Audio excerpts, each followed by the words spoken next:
ভুঁড়ি পরিষ্কার করে এটাকে ৩-৪ দিন আমি জ্বালাবো। তার জন্য আমি একটি হাঁড়ির মধ্যে ভুঁড়ি আর কলিজা, গলা, গিলা সব কিছুই দিয়ে ভালোভাবে দিব। শুধু ভুঁড়ি রান্না করলে ভাল লাগে না, তার মধ্যে যদি আপনি গরুর কলিজা, ফ্যাপসা আর গরুর যে গলা থাকে না, যেটা কচকচ করে, ওইটা যদি দিয়ে ভালো করে ৩-৪ দিন জ্বালেন, এটা খেতে যে কী পরিমাণের মজা হয়। এবং তার সাথে সব পরিমাণ মশলা আমি দিয়ে দিব, অল্প অল্প করে দিব, কারণ রান্না করার সময় আমি তো আবার মশলা দিব, এই জন্য মশলাগুলো অল্প দিব, তেলও খুব সামান্য দিব। মনে হচ্ছে এই হাঁড়িতে হবে না, আমি আবার হাঁড়িটা চেঞ্জ করে বড় হাঁড়িটা নিলাম।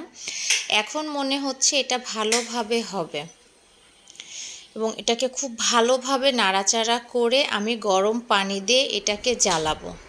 ভালোভাবে নাড়াচাড়া করার পরে এটাকে আমি পরিমাণ মতন পানি দিয়ে খুব ভালোভাবে ৩-৪ দিন জ্বালাবো। এবং এটা আমি কিভাবে আবার রান্না করব সেটা আমি আপনাদের পরের ভিডিওতে দেখাবো। সেই পর্যন্ত সবাই ভালো থাকেন, সুস্থ থাকেন। আল্লাহ হাফেজ।